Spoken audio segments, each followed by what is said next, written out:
ready to call the finance meeting to order on January 30th. Bang the gavel, Helene. Finance meeting is called to order. First order of business is roll call. Okay, Markham, Here. Middleton, Here. Quarles, McGillivray, Here. Powell is absent with notice, Miller, Here. Long, Here. Coa, Here. Have a quorum. Thank you. Now we're going to do the Pledge of Allegiance. Pledge allegiance to the flag of the United States of America and to the republic for which it stands, one nation, under God, indivisible, with liberty and justice for all. With that, I'd like an approval of the minutes from November 29th, 2018. Motion from Commissioner Miller, and do I have support from Commissioner Long? All those in favor?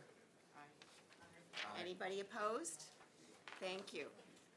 With the approval of the agenda, I am going to move up number 4 to number 1 so that we don't have our guests from, so that we can let our guests from Novi go back to this cold day to do their job. And do I have a support to amend the agenda? Support. A motion to move a motion to move it. And agenda as amended. Commissioner and Quarles. Thank you. All those in favor? Aye. Anybody opposed? So, public comment, do I have any? Well, I'd like to welcome everybody to the first Finance Committee that I'm chairing, and it's an honor to be here. And I hope to follow in the wonderful, follow the wonderful footsteps of our colleague, Commissioner Middleton. He spent many years running a wonderful Finance Committee. And I do welcome your comments, your questions. We can disagree without being disagreeable, and we will be a better government unit if we look at things critically and discuss them. I also want to encourage you to help yourself to home-baked goods by your finance chair. I wanted to start off the meeting, the course well, but don't expect that this is going to happen every Finance Committee meeting. But I had to tell my husband that he couldn't have any of the banana bread. And so, please help yourself. Any other public comments, questions? Seeing none. Communications. Item number A, the contingency report. I'm going to move all of the communications, the contingency report, the county exec compliance officing purchase contract exception report, the prosecuting attorney 2019 crime victim rights grant application amendment, Sheriff's Office 2019 marine safety program grant application, and item number E, December 12, 2018 letter to Patricia Coates from Lindsay Stevens regarding the 9/11 compliance review of Oakland County Public Safety answering point.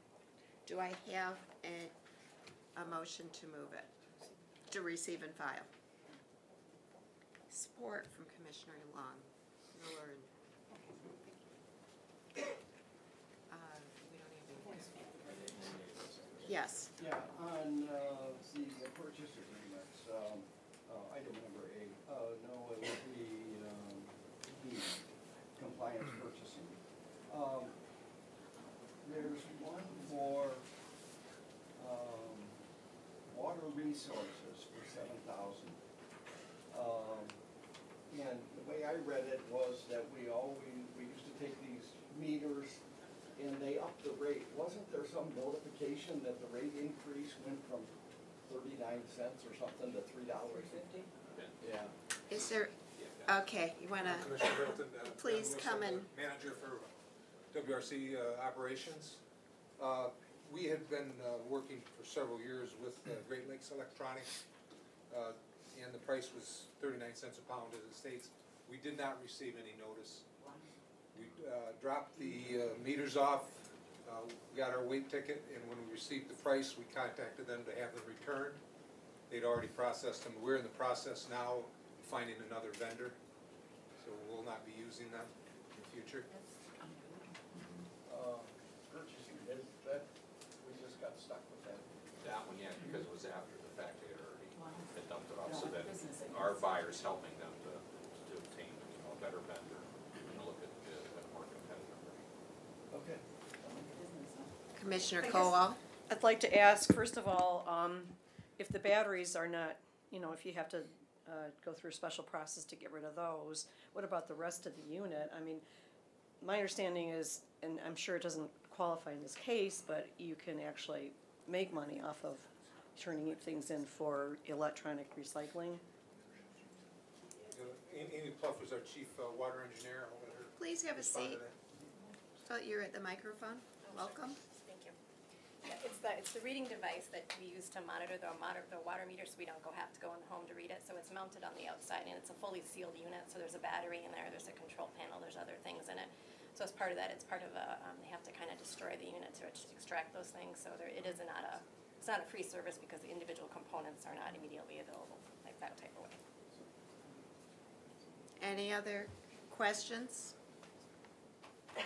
Okay, all those in favor to receive and file? Aye. Any opposition? Motion carries. With that, we're gonna move number 4 up to number 1, Board of Commissioners, proposed City of Novi Corridor Improvement Authority tax capture. And we had a TIF meeting right before the finance meeting. And you have a report in front of you.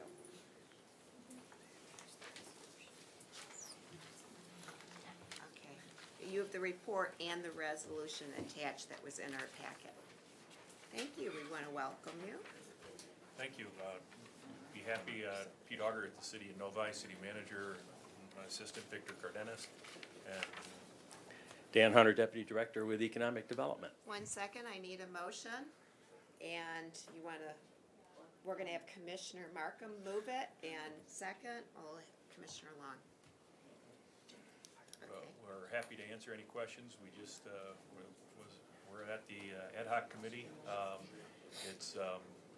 We worked with the county for about 2 years to develop this in the way that the county could accept it, and we understand the terms of the agreement, the special agreement, and what to spend on and what not to spend on, including some exceptions as far as land purchase. That's all spelled out in the future contract. Happy to answer any questions. I'll just add for a second for the commissioners that were not here for ad hoc. In October, the board opted out of this, and so this resolution authorizes, if approved, Corp Council to work with the City of Novi to put an agreement forth that has a sunset date, 20 years, and a dollar amount, which is about $4.1 million of Oakland County capture. In total, I think the capture amount is around 12 or 13 million, most of that being the City of Novi. And this is the Grand River Corridor, which is kind of the main street for Novi. any other questions? Seeing none, we're gonna call the roll. Markham, Yes. Middleton, Yes. Quarles, Yes. McGillivray, Yes. Miller, Yes. Long, Yes. Kowal, Yes. Buzak. Yes. Motion carries. Thank Thank you. you very much. Thank you very much. Thank you. With that, we are going to Treasurer's Office, Board of Commissioners approval to waive interest and fees for certified qualified taxpayers through August 30th, 2019. Do I have a motion? Commissioner Quarles, second by McGillivray. Hi, good morning. Jody Weisler Defoe, Chief Deputy Treasurer.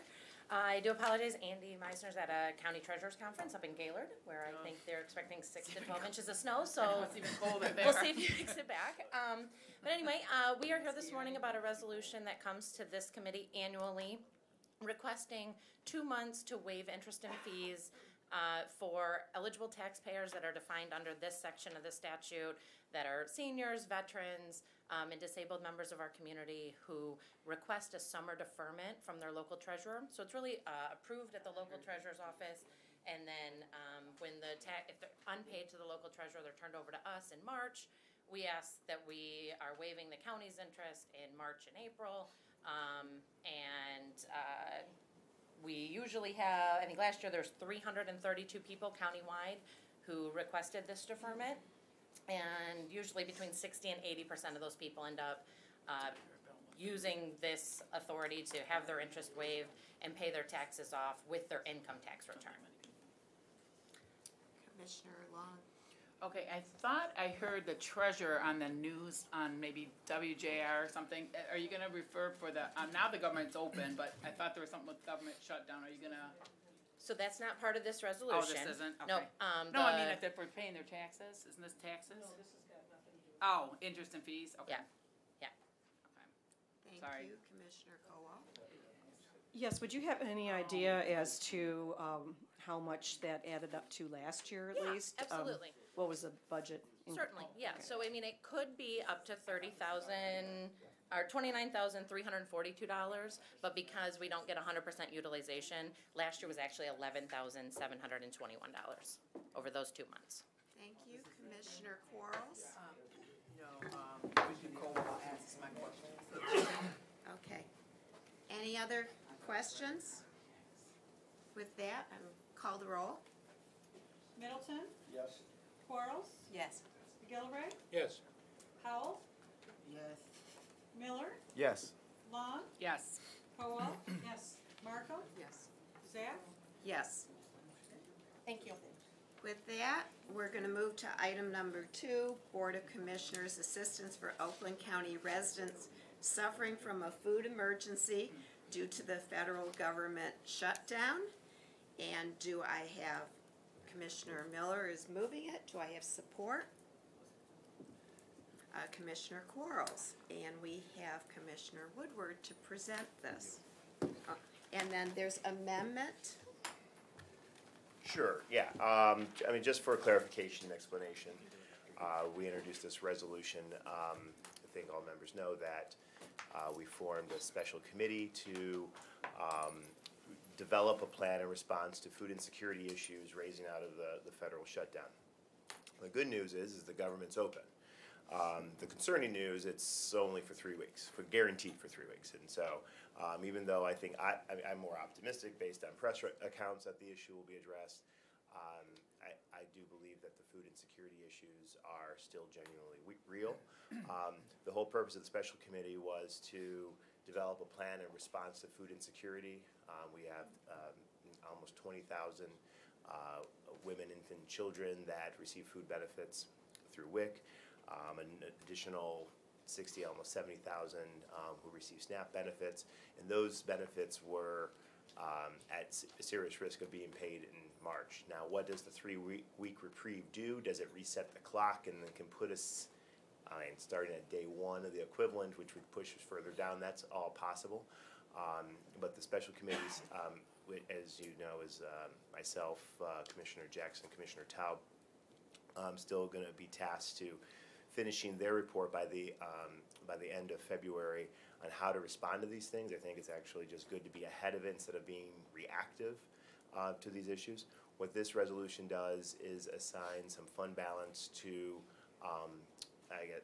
fund balance to be able to respond to that should we need so. It's not to appropriate, and frankly, a best case scenario, it will not be appropriated because the government will run like it's supposed to run.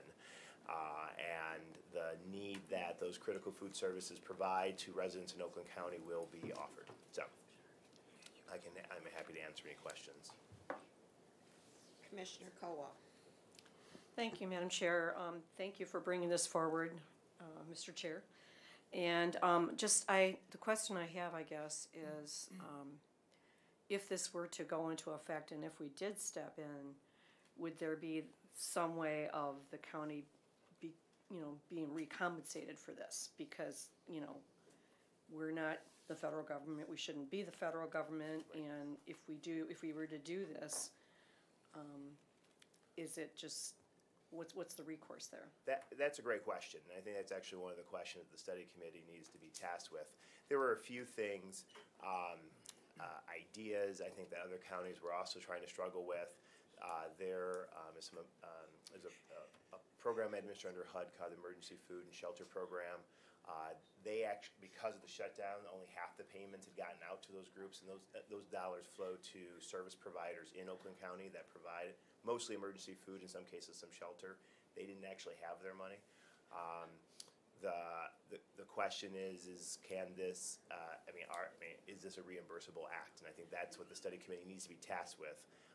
You're absolutely right. This is not the responsibility of county government. That being said, I'm not prepared, and I don't think anyone around this table is prepared to sit by and let, women, infants, and children go hungry.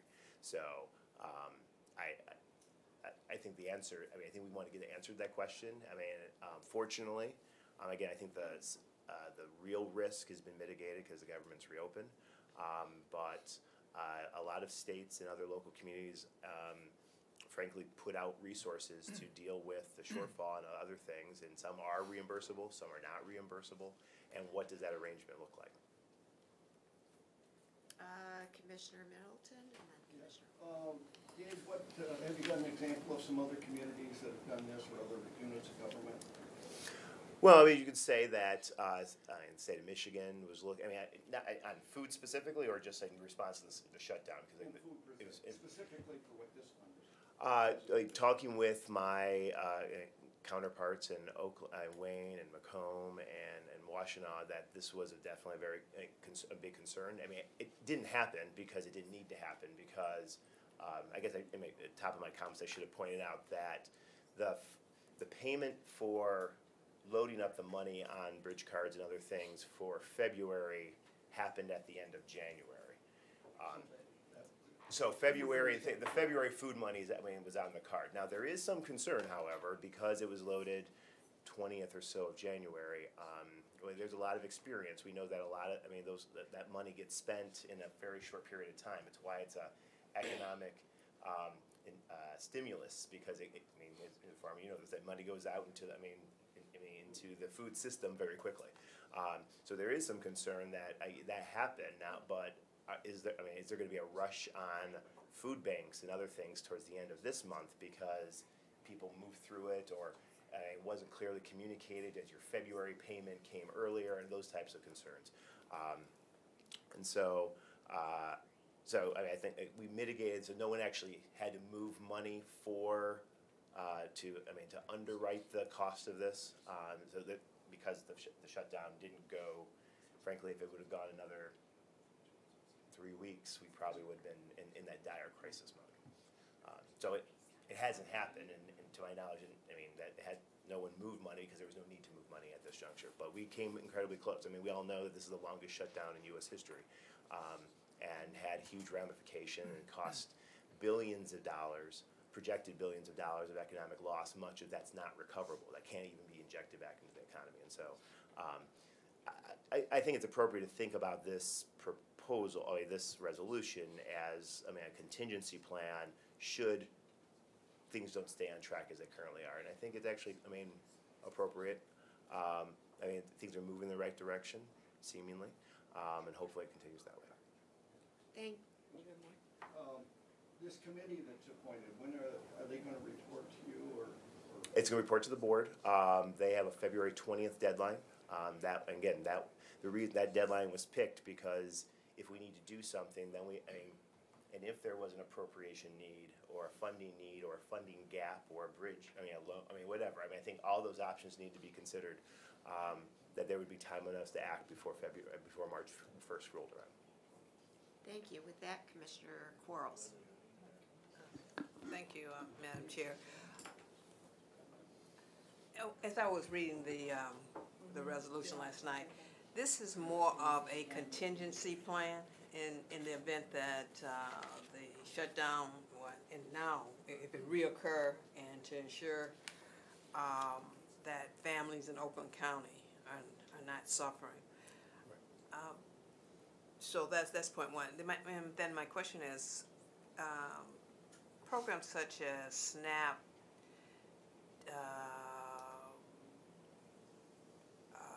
some of the ones that will reimburse the county if, I guess my question is, will some of these programs reimburse the county when they are full functioning?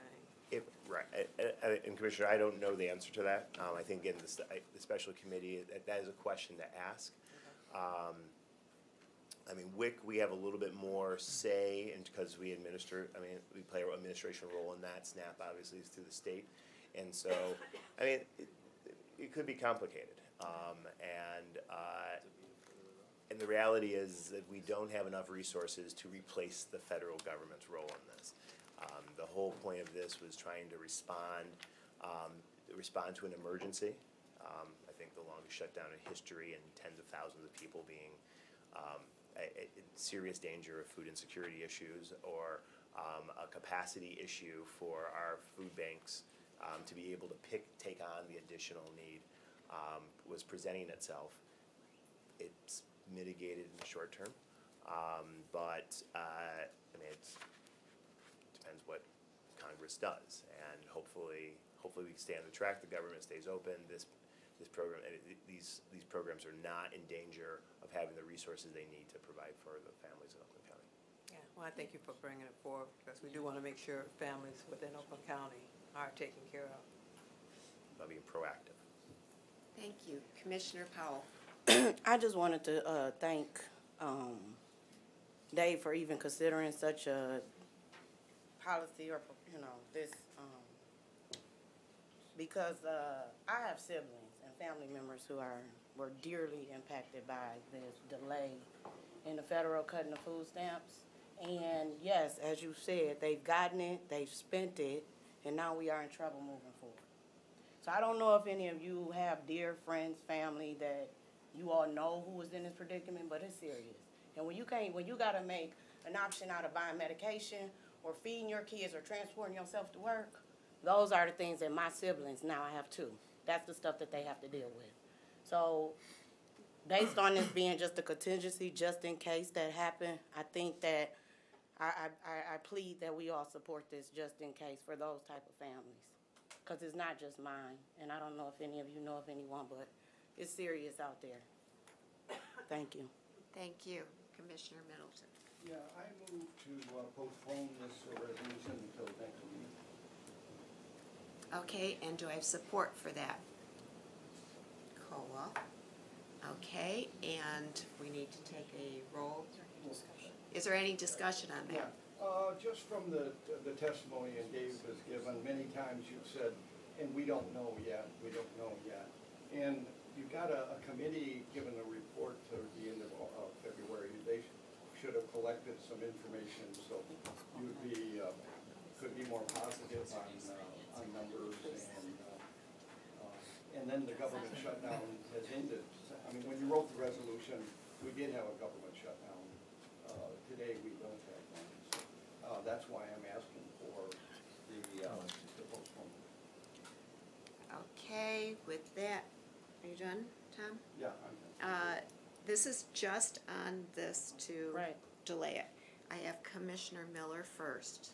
Thank you, Madam Chair. I disagree with the amendment coming from a single mom, 6 kids, in the dire need if this happens. No, we're not talking, we're talking Right, about I'm talking about the his- postponement. I Yes. feel that Thank you. the need for this is now, and yeah, we don't know the future, we don't know what's gonna happen, but us as a county, it's our duty to take care of the county. So I feel like this postponement is not necessary. Thank you. Next is Commissioner Long. I'm gonna vote to support the postponement, just because our government is open now. I think that if it did close again, We should we keep saying could, the federal government. federal government is open now. And, well, I assumed everyone knew, yeah, federal government is open now, and, I assume that we could do this quick enough if something happened, it closes in 3 weeks again. I think we're a pretty, reactive county, and we would be able to do this, and your group's gonna meet again. And, I actually don't think they're gonna close again, that's me, but I'm the one that predicted they were gonna open by the weekend, and they did. So I think they're We not should gonna send you to close, I Congress. know, I think they're not gonna close in 3 weeks, but if it did, I think this can be brought back, you're gonna have to go back. I don't think we need to earmark the money when it's open now. I don't think Meals on Wheels weren't affected, I don't think with that, I know some of the payments, they weren't yet. You know, well, that's what I heard from the senior thing, they got all their funding, not yet, and it's open again, and people are getting their checks, so I hear on the news, so. I think, I'm gonna support the postponement, and then if something did close again, I think we can bring it back quick enough, in order to respond to that, so I'm gonna support the postponement. So I just want to bring to your attention that our next Finance Committee meeting is on February 27th. So, and with that, I have Commissioner Quarles next. Okay. Thank you, Madam Chair. I think, I'm certainly not going to, I will not support the postponement.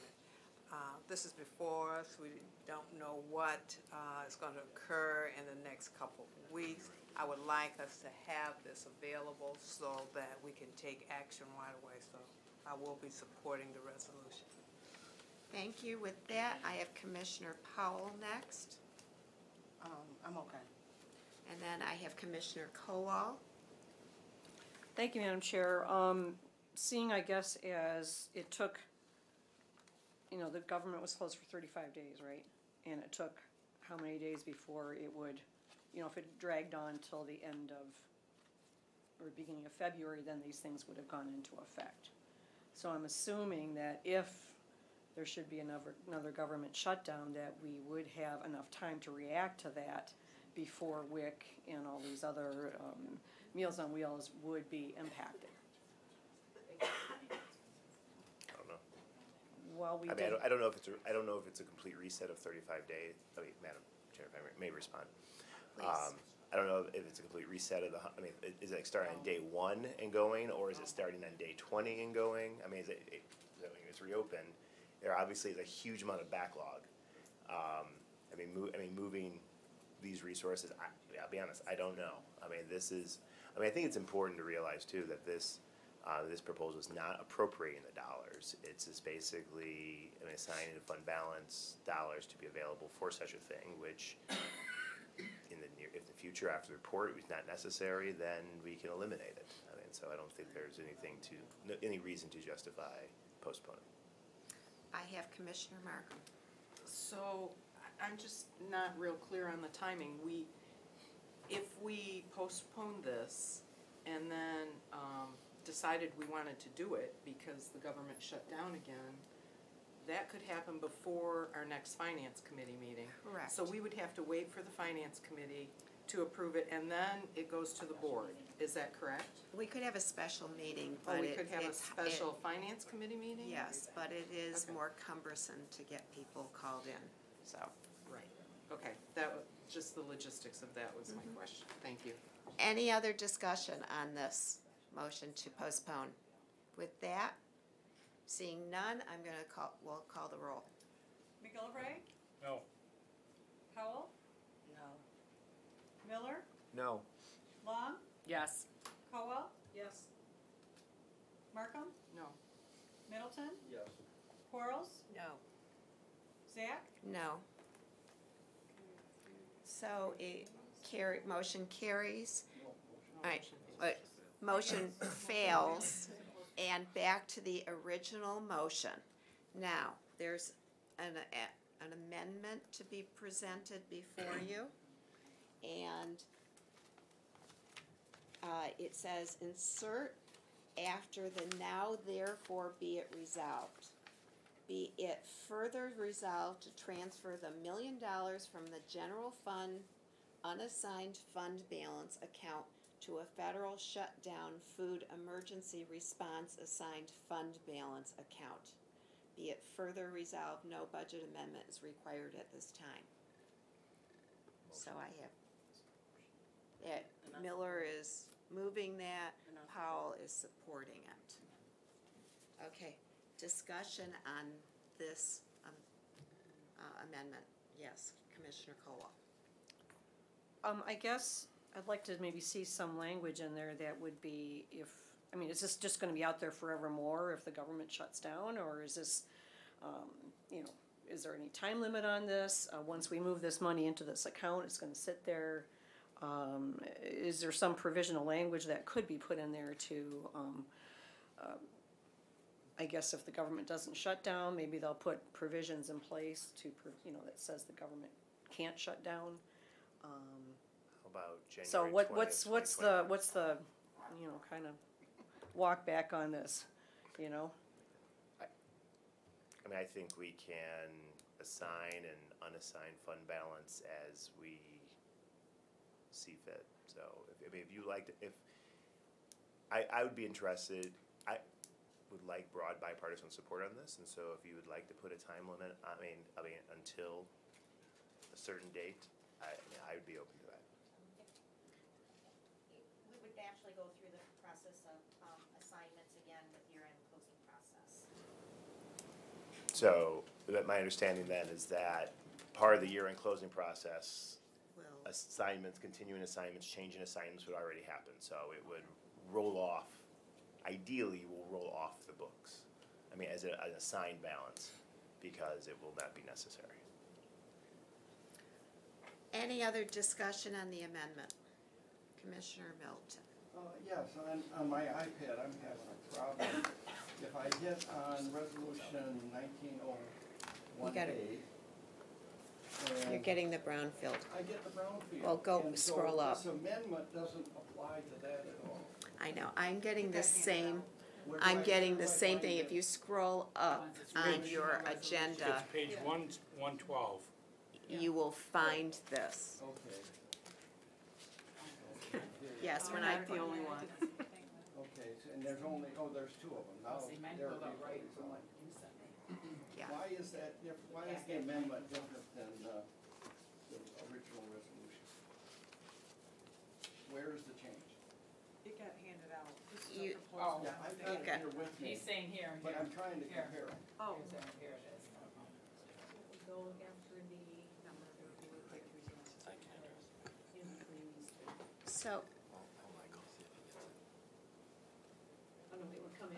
But he's saying what's Michael, different after Michael the- can what's address, different? Michael so- can address There's it. $1 million saying. Doesn't the resolution say the same thing? The commissioners, the resolution before you just authorizes the $1 million of assigned fund balance to be used for the purposes of the intent of, you know, this resolution. It doesn't actually state where that unassigned fund balance, that $1 million from the unassigned fund balance will go to. So this kind of, yes, this kind of just says we are gonna take it from the unassigned fund balance and then move it to an assigned fund balance, giving it an intent of what that $1 million would be used for.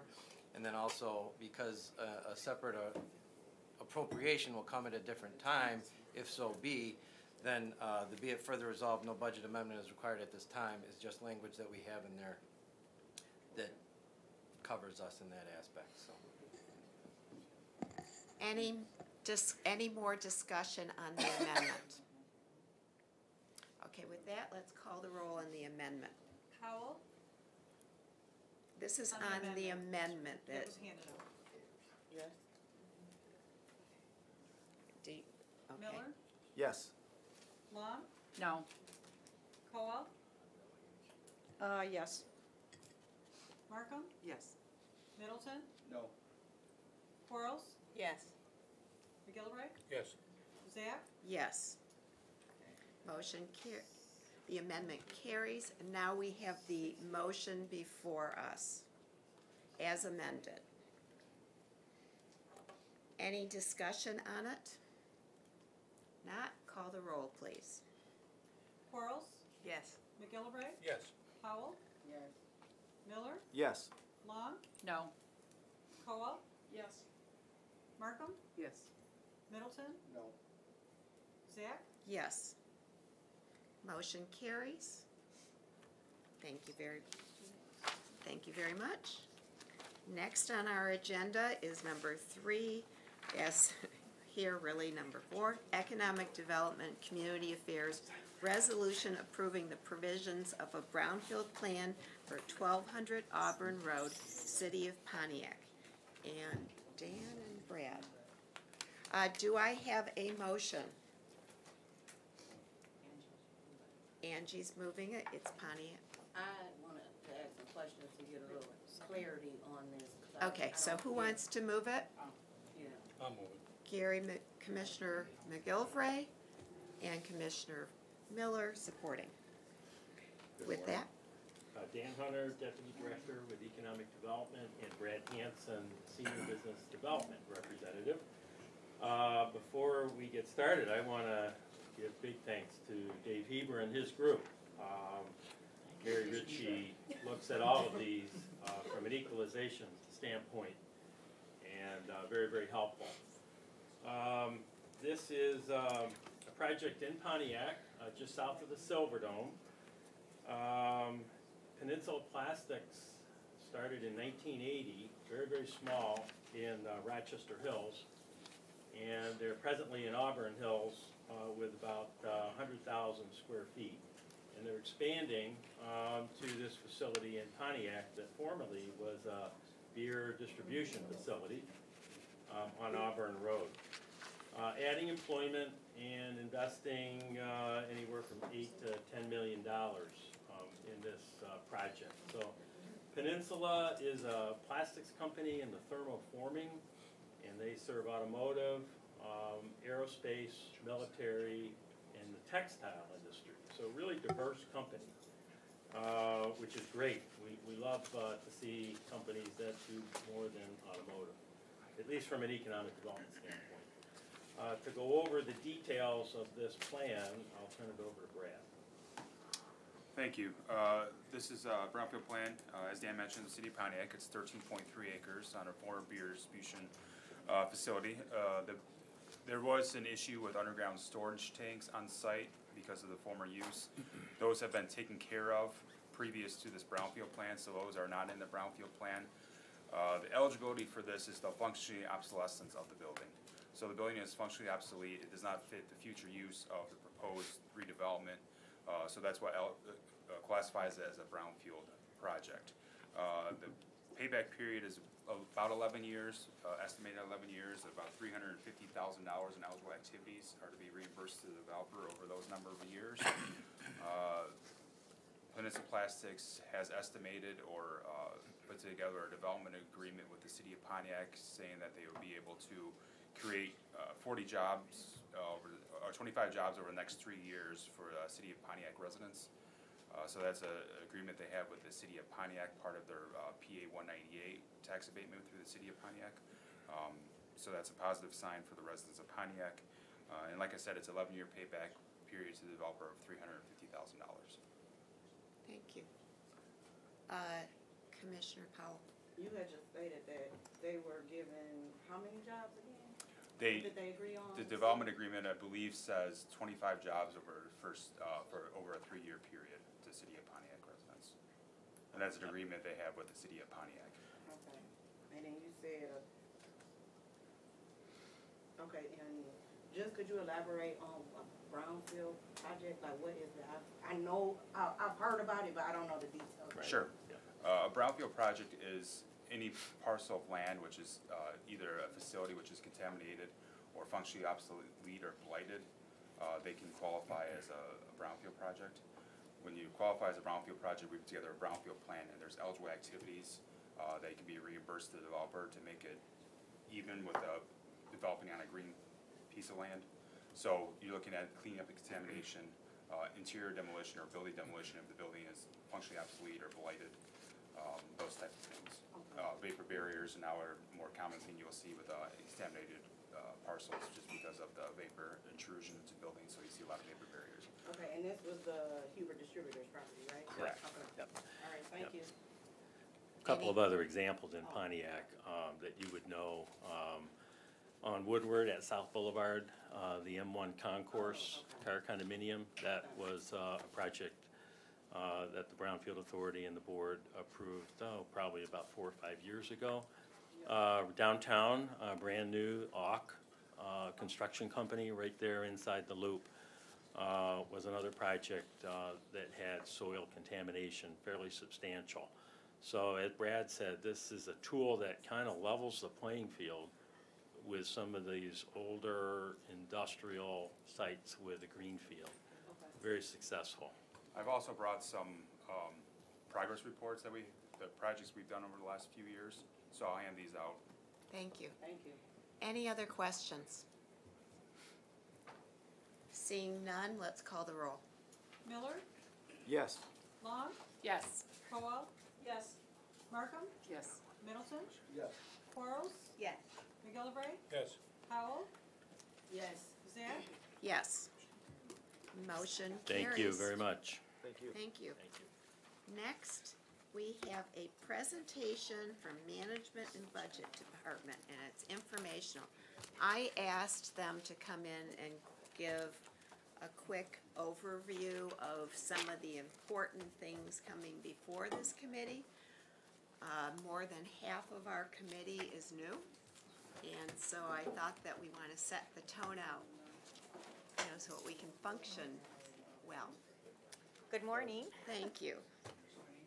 Thank you for the opportunity to present to you, and welcome to the new commissioners, and welcome to the new commissioners on this committee. Some of you I know have already been on this committee for a while, so please bear with us. You might hear some repeat information. And so I'm the director of the department, Lori Van Pelt. I've been the director of the department since 2002, so going on 17 years now. Time flies when you're having fun. And with me, I'm going to make some opening comments, and then I'm going to turn most of the presentation over to Lynn Sonkis and Dave Heber. And for the new commissioners who are going to be in the orientation tomorrow, we're trying to make this a little bit different from what you're going to hear tomorrow. So that'll be a broader, high-level, general overview where Commissioner Zach asked us to maybe do more of a deeper dive for things that would be of particular interest for the Finance Committee members specifically. So that's what we hope to do today. There might be a little bit of overlap, and for that I apologize.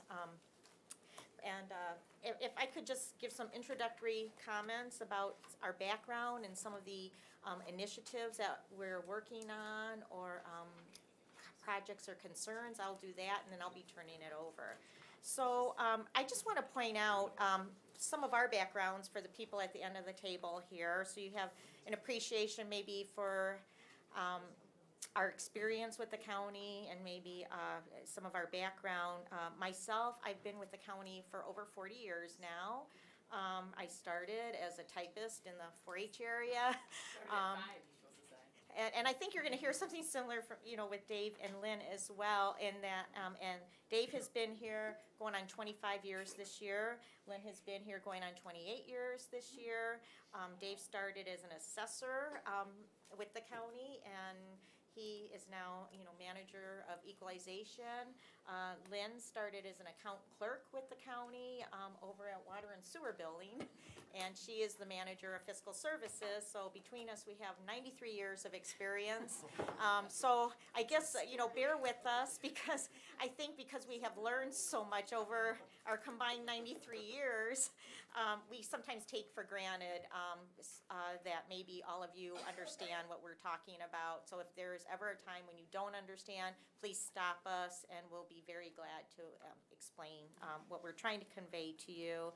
I think the other thing, the point about that as well is, we've had a background, with some technical knowledge before we came into management, and we've had a breadth of experience. So Lynn's worked in many different areas. Dave's primarily been in assessing, but Dave works with a lot of local communities, and he'll tell you certainly about how many contracts that he manages on behalf of the local community. So he certainly has a broad background in community relations, and he works very closely with economic development, as you've seen.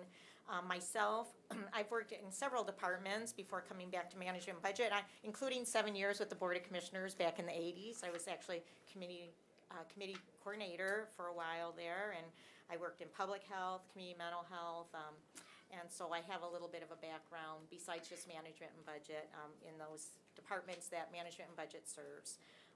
And Lynn also has a lot of cross-department experience. We are also involved in working with a lot of national and local associations. We're seen as subject matter experts because of the county's good financial management practices and achievements that we have done as a county. Not just management and budget, certainly management and budget has been involved, but working with other departments, working with the Board of Commissioners in order to achieve great results. Most notably, Dave is, recognized in the assessing and works with different associations. He's actually, and I'll talk a little bit about some of the current projects that we're working on, about that a little bit as well. But Lynn and I, as well as people from administration, have been invited many times to speak at national, state, association conferences regarding long-term financial planning, technology funding, and also funding for pensions and retiree health care. And for the commissioners who might not know it, Oakland County is very unique in that we are fully funded for not only our pension obligations, but also fully funded for retiree health care obligations.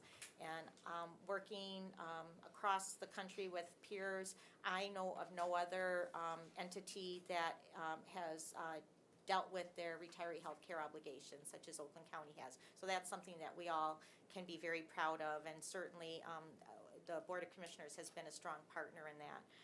I also serve as the county executive's designee on the Retirement and Deferred Compensation Board. So some of the major issues and projects within the Department of Management and Budget that we are focused on currently are succession planning and knowledge transfer. You may have heard this from Human Resources, but countywide, about a third of our employees are eligible to retire, and we expect that over the next several years that there will be a lot of employees that will, take the opportunity to retire, and so we're trying to capture the knowledge transfer, and I have worked very closely with Dave and Lynn on transferring my knowledge. I've been eligible to retire for the last 5 years, and eventually someday I will go, but I want to make sure that that the county is in good hands and nobody will miss me, so that nobody will call me once I retire. So it's more of a selfish reason, not all altruistic. The other project that's very major, and I know you've heard about it in your other committee orientations, is the Workday project, where we're transitioning from our current PeopleSoft Human Resources and Financial Information System to Workday. Lynn is the major project chair, co-chairing with Christy Slauson. Yes, HR, fiscal services, treasurer's office, purchasing, compliance offices. Every county department and employee will be impacted by this implementation. Including your department. So that will probably take 2 years to implement. And I can tell you, last time we implemented in the mid-2000s, we didn't transition human resources system. We did transition purchasing and fiscal and the accounting financial system to PeopleSoft at that time, and it was very stressful. And that was a big project, and I literally had people coming into my office tired and crying. And so please bear with us. Lynn has lost a lot of employees in her department through career opportunities recently, and so we are trying very hard to manage this big project as well. And I have every confidence we will do it well, but it will come with a little bit of pain and exhaustion. So if we look exhausted sometimes, please bear with us. Long-term financial planning, some of the concerns that we have is that, we are, this has probably been the longest recovery from a recession in our history. And all the economists are telling us that it's not likely that this recovery will last that much longer. So we are very concerned about a possible slowdown in the economy, and we're starting to see a little bit of some of the benchmarks that concern us lately, and we're concerned about its impact on county resources, particularly property tax revenues, which Dave is going to talk a little bit as part of this overview when we talk more about our long-term financial planning processes and some of what we do to keep all of you informed about what we're seeing. And the other major project is Dave has been asked to work with State Treasury to implement and standardize the assessment process statewide based on the new law that was passed. He had been working with Treasury, and actually their whole goal is to really model the assessment process and the regional or the cooperation and interlocal government agreements that Oakland County has with all of its assessing communities. So you'll hear a little bit about that from Dave as well, not just today, but more tomorrow as well during the new commissioner orientation. So with that, I'm going to turn it over to Dave and Lynn, and I'm going to do very little talking, hopefully unless Lynn needs me, because I'm sure you can hear that she's having issues with her voice. So she'll signal to me if she wants me to take over on some of this. I was a budget analyst at one time too for about 7 years, so I might have to reach back into my memory banks to help her on that. So who's going first? I am, I believe. I want to make sure that everybody received the handout.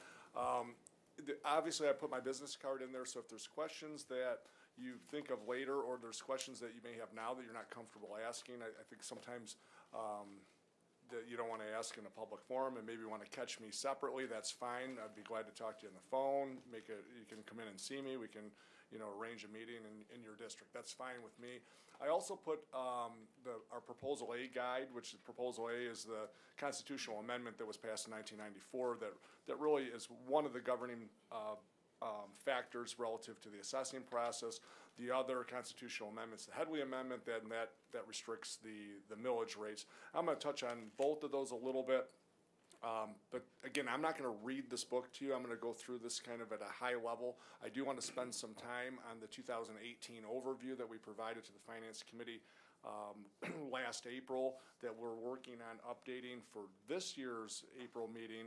Once we have our assessment process done, we'll re-benchmark for our 5-year fiscal plan that Lori and Lynn are involved with. My portion of it is the property tax portion and the millage rate portion, and the property taxes represents around 50% of the general fund tax revenues or to the general fund budget for the county, so it's a fairly significant portion. Before I start, I put this together from different PowerPoints, different presentations, so the page numbers are off. I knew that when I did it. I didn't want to spend the time to create a whole new document. I just wanted to put this together.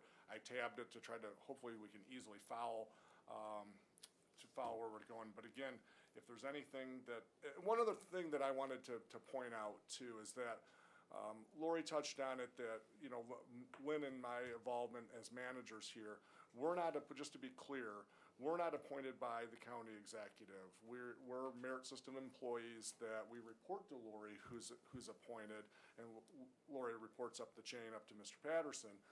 But we are here to provide the best information to the administration and to the Board of Commissioners without any slant whatsoever. So our goal is to share the same information with you that we share with the administration.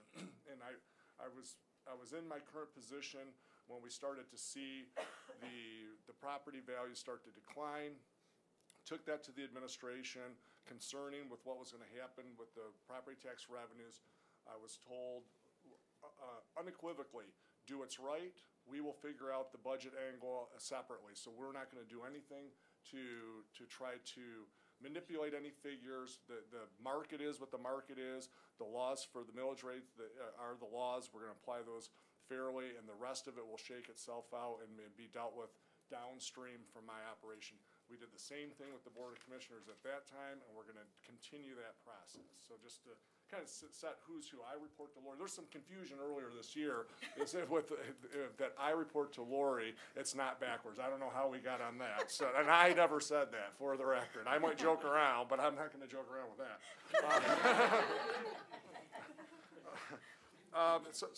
So really the major functions of equalization is to assist the Board of Commissioners with 2 required reports. I'm going to talk about both of those. The equalization report, which is the valuation process for the local assessors. Assessing in Michigan is local, required to a system of checks and balances where we monitor the assessments of all the communities within the county. Also, you're required to approve the tax rates that go on the tax bills, and our office provides that review to the to the administration and the Board of Commissioners to ensure that the Headley amendments, the Headley rollbacks are applied correctly by all the taxing authorities, and that millages that might be for a certain period of time, say a 10-year millage, that we maintain, we track that so it doesn't get levied for the 11th year and you don't approve a rate that's not authorized by the voters. So that's really the high level of that. But I guess jumping right in, if you go to the equalization tab, I put in there an excerpt of the statute that requires this from the Board of Commissioners. It says to establish a department of equalization to assist the Board of Commissioners. That is our department, and that's what we do along with assisting the administration. We do the equalization studies for all 52 taxing jurisdictions within the county. There's 483,000 real property parcels thereabouts and another 52,000 personal property, which is machinery and equipment and other business properties.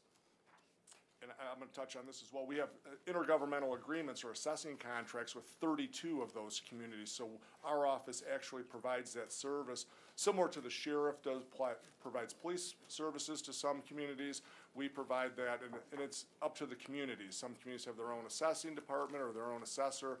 We offer that to the communities on a per parcel fee that come to the Board of Commissioners for approval. Those will be coming this spring. We do 3-year contracts just for a couple reasons. Simplicity for me and you to not have to come back every year renewing contracts, and to give some price certainty to the locals where we may increase, this year we're going to increase our rates by 1% a year over the 3 years. So that community knows their fixed cost for their assessing operation for 3 years. We know our revenue for 3 years, so it's an easier maintenance rather than coming every year with a contract. So those will be coming this spring. In the equalization report itself, I put a couple of, this isn't the whole report, I put a few pages that I can walk you through. I mean, we put your names in it on finance. This is last year's report, so this will be updated. It comes in April, after your local board review process. We'll bring this to you in April. Your resolutions in there. We put a copy of the district map, and then on the bar graph, I've got a better one in the back that shows like pre-recession through the recession. This one's just the last 8 years, so we need a little different one to really show where we were versus where we are, where we were before the recession, the low of the recession, and then where we are now. In the equalization tab on page 7 of 49, where there's a pie graph illustrating the different components of the tax base within Oakland County. I wanted to note that residential is around 75% of the taxable value. So as the market conditions go with residential, really that's where our tax base goes. Not that commercial industrial aren't important, but we are predominantly a residential county. Personal property, the voters voted in 2012 to change the personal property to exempt small parcels less than $80,000 of true cash value, and then to eliminate certain qualified manufacturing. That's phasing out to 2023. That's another challenging component within our budget process that we get reimbursement from the state to 2013's level. Lynn can verify that we have a very difficult time, and we're unable, and it's not just us, we're unable to figure out the calculation for the reimbursement. We've been reimbursed at 200% of what we thought we were supposed to, 265% of what we thought we were due, and so that's been changing. So that's been a challenge for us as well with that change to the state law. They recently changed the state law to try to eliminate some of that discrepancy, but we won't know until the next reimbursement is received. So, yeah, in October. So that's part of the reason for us looking at real property and predicting and making projections on real property changes differently than personal property, because our assumption is we're going to be made whole due to the change in 2012 state law we received the proceeds from the 2013 level. So we broke that out probably 3 or 4 years ago in the 5-year fiscal plan. So as you see that going forward, that's the why. Why are we looking at personal property different than real property? Because of that phase out. Moving along past the equalization report that comes in April, the apportionment report is the local tax rates or the tax rates for the county that I mentioned previously. This is required to come to the Board of Commissioners in October. The excerpt of the statute is on the tab that's labeled apportionment. Again, what we do with this is we bring the tax rates from all the locals to the Board of Commissioners after verifying that they're properly calculated, again, with the Headley Amendment and any expirations for limited millages or for, expiring millages that I spoke about previously. The apportionment report breaks out, and this is just a simple pie chart on the second page under the apportionment tab that shows where someone's taxes go. It's at a high level. It'd be impossible to say that, for example, Commerce may have a library millage. We can't drill it down that far. So that would be lumped into the cities or the townships. But it shows the breakdown that the county operating receives a little bit less than 10% of all taxes issued. And it breaks that down based on the $2.4 billion tax collection that's an annual collection from the taxpayers, going to the schools, to the ISD, some of the regional participation with the zoo and the art here on Clinton. Those are all broke down separately. So that's for your review. And again, those reports are on our website in their entirety. If you would like a hard copy of it, I could certainly provide it. We do print less of them every year because of the cost of printing. Try to keep it on the electronic format, and I could email it to you as well. The next 3 pages are all the different taxing authorities and the rates that you approve in the apportionment report. And there's some 3.5 pages totaling 173 different rates, whether it's a DDA has a rate or the schools or there's a sinking fund, whatever it's listed on here. Those are all the rates that are in the report in October that you approve. This is approved in October of every year as required by statute. We also have come back, and Commissioner Middleton was excellent to work with. After elections in November, some of those have to come back to the board for approval, so they're on the December tax bill. So we have had, both with the equalization report due to your schedule and due to the apportionment report, you have had special finance committee meetings for us due to the timing. So that's just something that it's not within our control to not have our work done. It's due to when the elections were versus when your board schedule dictates. So I've always talked to the chair, whether it was Commissioner Middleton or the chairs prior to Commissioner Middleton, and we've worked together to get these approved for the residents of the county. The contract assessing tab. On the left-hand side are the cities that we provide contract assessing services for, and on the right-hand side are the townships. We broke that out just for ease on one page. There are 32 of those. This is something that the county's provided contract assessing services for since, I'm not exactly sure what year, but I know since the early 70s when we found records. So in the prior administration that this was going on, it could have started with the PA 139 county, but this is something that we have been doing. When I started with the county in 1994, I believe we had 19 different intergovernmental agreements. We're up to 32 now. So it's really been something that's evolved over time, over the past 40 years plus, of communities when their assessor retires or moves on to a different position. They'll look at us to provide what our cost estimate would be. Sometimes they take it, sometimes they continue on with their own assessor. Either way is fine. But we would offer, a conversation at least to any of the local communities if they wanted to discuss that with us. But we don't actively go out and try to gain contractors. If they call us, we'll talk. And I'd like to mention that through the use of technology, under Dave Heber's management, they've actually reduced staffing levels from where it was when I first became director, and actually have taken on more local contracts. So they're always looking for more efficient ways of doing business, and yet expanding services to the citizens in Oakland County. So I just wanted to mention that. Well, thank you. The next page is just a map of the communities listed where we provide the services for. Originally, it started with some of the smaller communities, but 40 years ago, and we have a number of larger communities.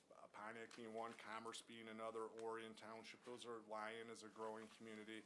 So we are able to do both small communities and larger growing communities. The next several pages are the intergovernmental agreements that your communities, townships or cities approve. These are the ones that you'll see brought back to the Finance Committee for approval. So I just put a sample of it in there. I'm not gonna read to you every page of the contract, but that's what you're gonna see. Yeah, please, but there'll be a quiz afterwards. That's right. The next tab is a 2018 overview. So this is past tense. This is on file with the Board of Commissioners when we made the presentation on April 26th of 2018. And I didn't recopy my notes over, so I'm gonna go over to my old original and kind of walk through what we provide and how this ties in again to the 5-year fiscal plan and then your 3-year budget. We look at the state equalized values and taxable values. We look at the constitutional amendments that I referred to, Headley on the tax rate, Prop A on the valuation process. We provide an estimate of when we think we're going to be back to a restoration to prior to the Great Recession, when we'll actually be back to values and revenue prior to that, because we're not back. We're not even really close to being back to where we were in 2007. We analyze building permit activity. We try to drill it down to real life examples so you can see it at the parcel level. I think that's important. We provide a Headley rollback forecast for the county. We share this with any local communities that ask or any other taxing authorities that ask. Recently, OCC asked us for our analysis, and we certainly try to work with all authorities on the information. And we monitor this. I wouldn't say on a daily basis, but as information changes, the administration talks, or I talk with the administration, being Lori and the deputy county executives. That's the process that we're doing now that I'm gonna hit on the 2019 overview. That's not done yet, but that's kind of our process, and I'll quickly walk you through this, and it's up to the chair, but I saw Commissioner Colwell's hand go up. Go for it. Okay. Thank you, Madam Chair. As you monitor, you said millages that, Yeah. you know, that when they expire, to make sure that they aren't on the tax rolls again. Do you also monitor locals for the need to do a Headley rollback? Yes, yeah, so, that's responsible by the local assessor to make that calculation. We verify that the calculation's done correctly on your behalf as the Board of Commissioners prior to approving it. And if I could mention, for those of you who may not know, when Dave talks about coming to me and then the deputy county executives, you'll hear that group referred to as a budget task force. So I know there's been confusion in the past. It's like, how did that get created? It's basically Brooks's administrative staff, and he created that and called it a budget task force back in 2002, when we were having some budget issues because of the recession that was in 2000 and 2001. And then, of course, we entered the Great Recession. And it was just a very good group that just continued since then to problem solve. Back then, we were meeting every week. Now we meet as needed. But that is the group. When you hear budget task force, it's basically our administration. Question, and I had that was one of my questions about the budget task force. When you say you meet as needed, give me an example, when and how. Yeah, so if, for example, before, let's say if there was a capital project, it might even be budgeted. So we'll talk more about the capital improvement project, but just to make sure that things are vetted for Brooks and his administration, our department directors are required to clear it through their bosses, who are, who's the county executive, and make sure that they are in agreement before the county executive's recommendations come here for presentation to the Board of Commissioners. So it's basically a management tool within our own organization. Most of the departments and ongoing activities flow through the county executive's office. And so that's how we've been able to control things to avoid miscommunication or misunderstandings. Some of the other elected officials have asked to meet with the budget task force because it's been a venue to make sure that we are all in agreement, so that when it gets over to the Board of Commissioners, there's an understanding of what each other's positions are. We're not always in agreement, but it's been a respectful process so that, as you mentioned, you might disagree, but we're not being disagreeable when we disagree. So that's been a good way to make sure there's been no miscommunications. So we've been able to resolve when there's differing opinions and. So you'll notice, I know you've been around for a long time, Commissioner Zag, and of course, many others around this table, but even during the Great Recession, when you would have thought that there would be a lot, and elected officials were asked to downsize, that process was really instrumental in resolving issues so that when we came down to the Board of Commissioners for budget hearings, you heard a lot of elected officials saying, you know, we've talked with the county executive's office and we are in agreement with their recommendations. There might have been a lot of conversations or negotiating, you know, before it got to that point.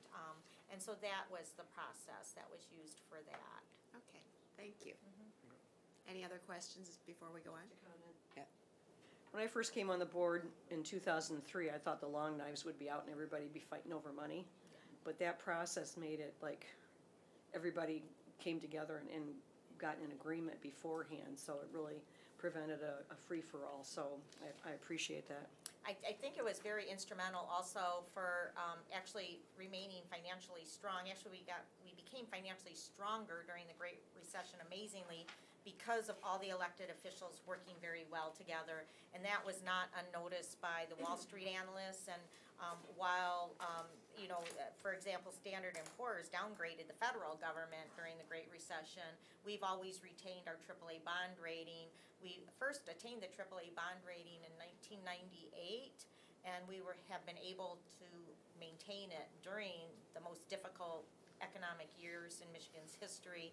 I think because of the way that our long-term financial planning process and the open dialogue and then you'll hear about some of the process from Lynn, and so hopefully this will all come together and make sense to you over the long run. But every county in Michigan starts, for Moody's, for example, starts with a rating of A.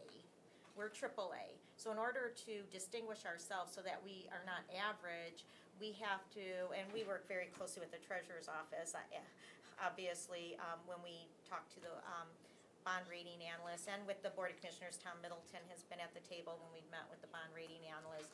But it's that strong financial management and working together that has earned us the extra recognition to retain the AAA. And I was just listening to a Standard & Poor's webcast, and unfortunately with all of the political discourse around the country, one of the risks that they will be looking at and assessing, and I'm sure, Jody, you were listening to that same webinar, so you can affirm what I'm saying, is one of the things that they will be looking at is self-imposed conflict because of political discourse. So that has become such an issue around the country that has become a risk factor that they will be assessing now, not just financial management. You heard that right, Jody. So hopefully we'll all be able to maintain the good cooperative working relationship when it comes to the budget. And one of the things that the Wall Street analysts have noted is that, so I'll do a story back when there was a 13 to 12, when we had 25 commissioners, there was a majority of the Republicans, 13, 12 Democrats, and then unfortunately one of the Republican commissioners, Jeff Potter, passed away at that time. And so it was a 12-12. There was no majority party. And, one of the things that could have happened is we could have had gridlock, right? And we could have had a difficult time coming to agreement and passing the budget. And one of the things that we proudly told the Wall Street analysts is while there might have been differences of opinion when it came to programs and policy, that the Board of Commissioners always came together when it came to the budget process, and that was never held hostage as a result of political discourse, and that budget was approved 24-0 at that time. And that's one of the proud examples that we always like to point to when it comes to how Oakland County government has been very functional. So I'm sorry I got off on a track here, but it kind of goes back to that budget task force question and what the role is. And And I remember back at the time, the Republican Finance Committee chairperson at that time, she was a little concerned, this was back in the early 2000s, about and she was of the same party as the county executive.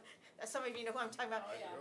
But she was a little upset about who had the authority to establish this budget task force. Well, it was Brooks's administrative, it was not a committee, it had no authority to appropriate, it was really to bring recommendations in a thoughtful fashion to this Board of Commissioners. And that's the other thing I would like to mention is that under Act 139, the county executive proposes, but the Board of Commissioners disposes and they appropriate. So that's the checks and balances.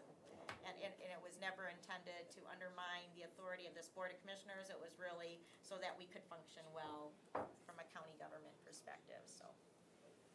Thank you, Dave. Again, I'm on the 2018 overview tab. It's a repeat of the pie chart that was in the apportionment report, just showing the makeup of the county. I don't want to go over that. The bar graph that I referenced earlier, that I had what I think is a better illustration, is on page 4 and under that tab, where it shows 2007, where the SEV in the county, which represents half of fair market value, was at $77.3 billion. That dropped down to $50.8 billion in 2012 during that time period of the Great Recession. And it is coming back in 2018. We're at $71.8 billion, but we're still not back yet from a valuation standpoint.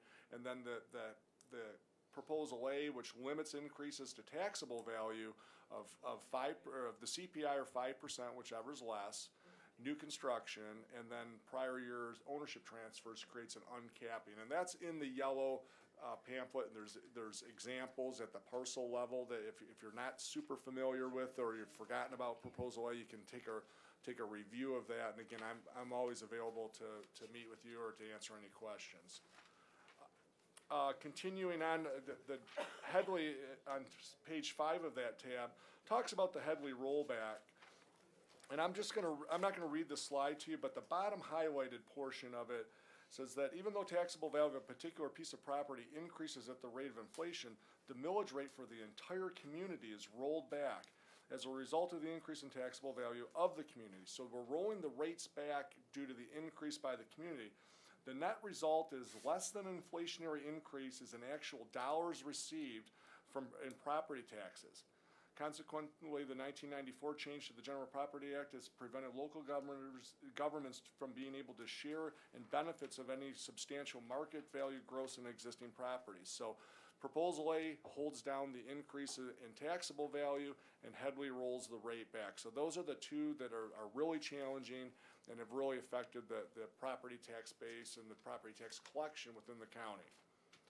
The next slide, and again, I put these in here to backing up. One's by MML, so these are just articles that I've used, so hopefully you believe what I'm saying because I'm saying it, but if you don't, maybe you believe someone else. So, yeah, you go check it if you want. So, the next one's Citizens Research Council, talks about Proposal A. Again, the last slide said Proposal A would control the growth of taxable values but did not control the decline. So when Proposal A was passed, it was passed at a time where assessors were taxing people out of their houses in the late 80s and early 90s when values were going up. So we put a cap on that system, but it didn't address declines because we never saw a decline like we saw in the Great Recession. Even 81, 82, we did not see the declines that we saw in the 2007 to 2012 time frame. This article goes on to say, meaning that local communities would lose values during downturns that would take decades to restore during recoveries. I've got a couple slides from now. We're going to show you where we think we're going to be back to where we were prior to the recession. Factor on that is on the next slide. Building permit activity. This happens to be from a 4-county area that includes Oakland County, but this is a 42-year average of around 9,700 building permits. We're significantly below that on page 7 of the 2018 overview tab. So we're still not back to where we were. If you look at the 2004, 2005 timeframe where we were seeing it was significantly above that 42-year average, so we're still below that. In the 2019 overview, I'm going to talk more about building permits. It's going to tie into where we're going.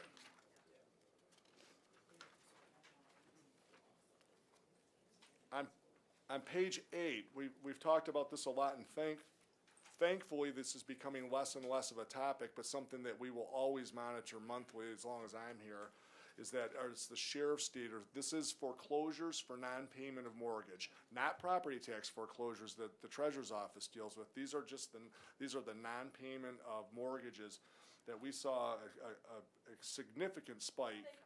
They do, but right. 2007 to 2012, that time frame, there was over 47,000 properties that went back to the banks for the non-payment of the mortgage. Again, that's been tracking down since 2010's peak, and I have an updated slide in the 2019 update that has 2018. So I'm going to tell you what's positive that we're seeing. I'm going to tell you what's negative that we're seeing. And then what we'll do going forward, we'll sit down, try to make consensus of the data, make changes to this document from 2018, apply it to 2019's document, and use that for 5 years going forward, and then we'll do the same thing next year, and so on and so on. So flipping over past the sheriff's deed slide on slide 9 of that tab, it shows in 2007, the taxable value in Oakland County was $64.7 billion. We levied 4.19 mills at that time. It generated approximately $271 million in property taxes. The low in 2012, we dropped to $49.2 billion in taxable value. We still levied 4.19 mills, and we levied $206 million thereabouts in property taxes. 2018, we had worked our way back to $54.7 billion of taxable value, so still $10 billion off the peak. Levied 4.04 mills. That was and then we're going to talk about millage rates in a little bit. We can't levy the 4.19 anymore. We are below that maximum authorized under Headway, and I'll show you exactly where we are, what we levy versus what's maximum authorized as well. That generated $231.5 million. We predict that we will be back to, from a valuation standpoint, in 2021, back to the $65.6 billion from a. This is last year's prediction. I don't have this year's done yet. We need to re-benchmark. But so we thought 2021 we'd be back to the taxable value that we were in 2007. But because of Headley rollbacks, we're going to still be under the collection from 2007. We'll only be at $263 billion, not the $271. We won't be to in excess of the $271 to 2022.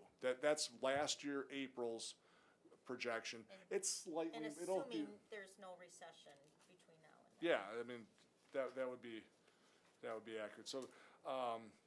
And this illustration assumes that we're levying maximum authorized. So our best guess last year for 2021 that 3.99 would have been our maximum authorized under Headway. We have not collected we have not levied maximum authorized millage since, Mr.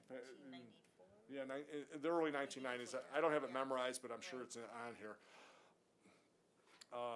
Slide 10 illustrates the decreases in value that we realized from 2007 to 12 on the left-hand side. The dark green being SEV, so actual value. The green being taxable value as required under Proposal A. The right-hand side shows that we're coming back, but we're still not back. If you look at those percentages in the red, we're not back to where we were in 2007 at this point. I'm only going to go through one of these for time, but the first example is a property in Berkeley, where in 2007, this had a taxable value in the SCV of $94,230. The county levied 4.19 mills on that property. We collected around $395 in taxes on that one individual property. In the recession, the valuations dropped to 59,540. We still levied 4.19 mills. That collection went down to $249 on that one individual property. And then 2018, the value, the SEV has almost restored, as represented by the 92,260, but Proposal A has held that taxable value down to 64,990. We levy 4.04 mills now, so we're collecting $263 on that one property. It's a $132 reduction. It's 33% less in county taxes. We estimate it'll take 17 years from 2018 before this will restore back to the 2007 level. So barring an ownership transfer, that this property is going to realize that tax benefit, if you will, from the Great Recession, from the value drops. And these are all over the county. That was a Berkeley. This is not area specific. There's a Commerce example in there that's next.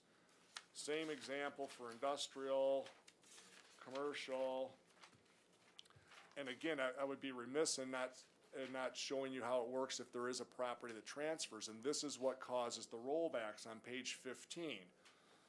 We've got two houses that are extremely similar side by side. The house on the left has not transferred ownership since the year 2000, so it's been maintained the ownership, and the value dropped during the recession. The property on the left pays $3,600 in taxes. The property on the right sold in 2017, so it became uncapped for 2018. That's covered in your yellow brochure that I handed out. They pay on the new rate, so it's $5,700 in total taxes, so it's over $2,000 higher, 58% higher. And these transfers of ownerships are what cause us to roll our rate back under Headley.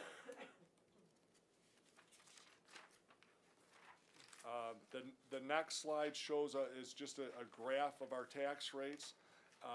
There were 3 rate reductions in the 90s where we finally plateaued off to a 4.19 mills. We levied 4.19 mills from 1998 to 2014, so for 17 years we levied the same tax rates. So when taxable values were going up 5, 6, 7% a year, it was 5, 6, 7% in additional tax revenue to Oakland County. There was a 2015 tax rate reduction from 4.19 to 4.09, a 2016 reduction from 4.09 to 4.04. Every 0.01 mills is around $573,000 in collection or revenue to the county. That's the difference. And we're going to be required to roll our rate back again in the 5-year fiscal plan because 4.04 will no longer be allowed under Headley. The next slide shows, and this is all the numbers, and from a slide standpoint, I hate this slide because there's too many numbers, it's too busy, but this is done for full disclosure to the administration. Hang on one second, to the administration and to the Board of Commissioners. So I'm on page 17. With the yellow highlight yep. at the bottom. Thank you. And you have a hand up. Do you want me to take questions or do you want to go through you? How do you want to do it? I just got a question. Sure. When you keep referencing under Headley, Mm-hmm. what does that mean? Headley was a constitutional amendment that requires communities to adjust their tax rates so they receive no more revenue from a property tax you're allowed to collect the rate of inflation, and you have to roll your rate back based on your market value increases, so you only collect the rate of inflation. The exception to that is new construction. So communities that have new growth or new areas for growth and new construction would technically fare better under Proposal A and Headley than a more established community where there's not a lot of new growth and there's just these transfers of ownership where we have to then roll the rates back. So you either need to be better off financially from a property tax standpoint, either you need redevelopment in existing communities or you need new development in more rural communities. And if I Does that could- make sense? Yeah. Okay. And you'll hear Headley outside of this context as well, because Headley did some other things as well. So you'll hear that Headley does not allow a local government to add a new tax or increase taxes above that maximum authorized rate without a vote of the people. So that's also where Headley comes into play, is when you're trying to find new revenues. And then on the expenditure side, Headley also forbids the state government to push down unfunded mandates to local governments. The state has not always honored that part of the Constitution, and so you'll hear about Headley in various contexts. So that's a very good question. And also, in this context, Headley was around the constitutional amendment before Proposal A, but it was the interaction of Proposal A and that Headley requirement that caused this rollback problem for the local governments. Any other? So let's see if we can move through these And things. then Lynn This still is- has her. I know, Okay. so I'll try to keep my I don't presentation. want to Okay. lose And my we're- audience. Honestly, we're trying not to get into too much detail, but No. we're trying to get into that deeper dive, and you'll be hearing more throughout And the this year is as how we come set our to- tax rates, and so it's a critical piece. On slide 17 shows our, the highlighted, the non-highlighted in yellow portion are actual values and actual tax rates. The highlighted portion are our assumptions that go into our 5-year fiscal plan. This is as of August of last year. This is what we'll be modifying on a going forward. So if you look under the maximum authorized rate, we will no longer be able to levy the 4.04 on a going forward. So we're gonna have to make adjustments in that 5-year fiscal plan. So that's really the main point of where we are, and that's the why. The rest of these are, you can look at and go over. They've kind of covered them. They're self-explanatory, basically just summaries. And then there's a couple of updates on the 2019 that I'll hit on quickly.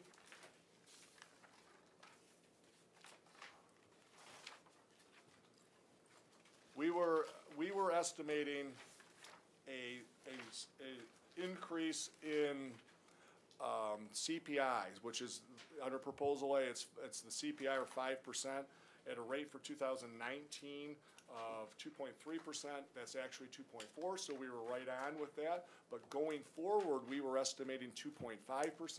We're seeing some of the example I have is from Comerica on this 2 slides in on 2019. I highlighted it on yours. I hope that it's showing 1.9 as their estimate, so we're gonna have to make some adjustments to our taxable value predictions and our Headley rollback based That on will the difference. accelerate the rollback. That's one. I mentioned building permits, the next page on this. So that's bad news.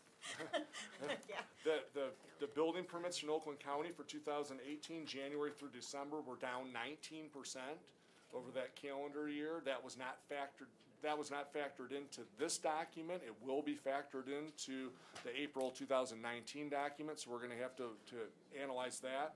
That's from the Home Builders Association that the county's a member of. And then the positive news I mentioned on the foreclosures, 2018, it continues to decrease the number of non-payment of foreclosures. So we look at all the indicators and try to give the best estimate. And the tax policy. Yeah, the tax policy changes from At the federal level. at the federal level, more people not writing off property taxes and mortgage interest.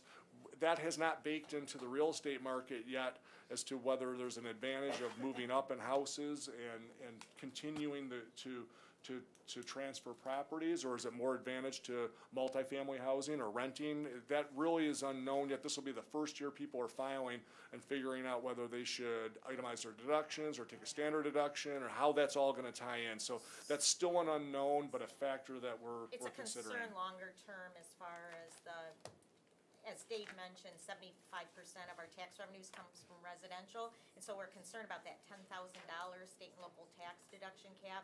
That longer term, it could maybe suppress single-family residential development. So anecdotally, someone like me, who's 60 years old, I've lived in my house since 1992, so you can imagine my taxes have been capped for a long time.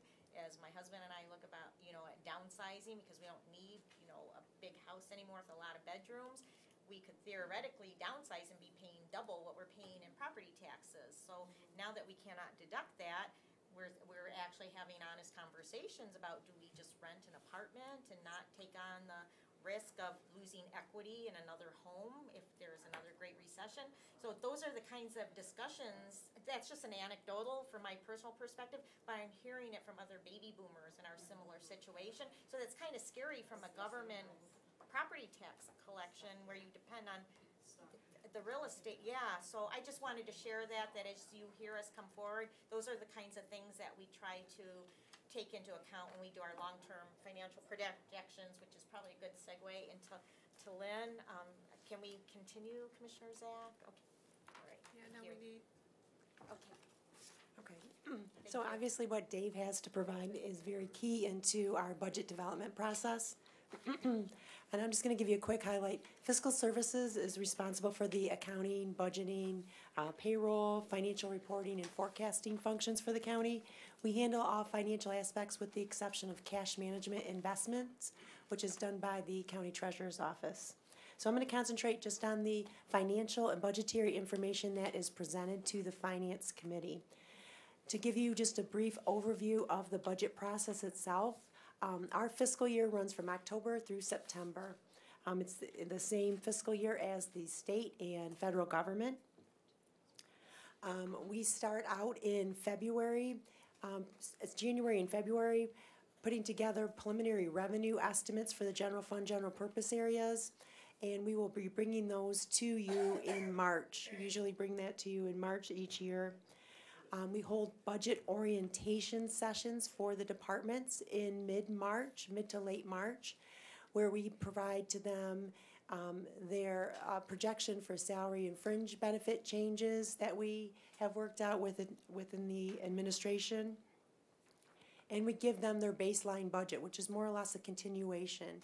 So the last several years we are not structurally balanced at the county. We still have to utilize fund balance to fully balance the budget. So we have not allowed departments in the past to come forward with new programs or new positions without bringing offsets to that, since we are not structurally balanced. We have built fund balance up to be able to accommodate that, but again, we're not structurally balanced. With the departments, they have basically just over a month to put together any changes they have for their budget, so they need to turn that in by the end of April. The analysts from HR and Fiscal Services work with the department to help them with that process, and Fiscal Services and HR puts together information for the county exec administration to put together the preliminary county exec recommendation. That recommendation is due to the Board of Commissioners by July 1st each year. It's 90 days before the start of the fiscal year. And I didn't bring both books, but basically this is about the size of the budget book that gets recommended. It's a detailed line item budget that contains all departments from the general fund, general purpose, proprietary funds, and grant funds.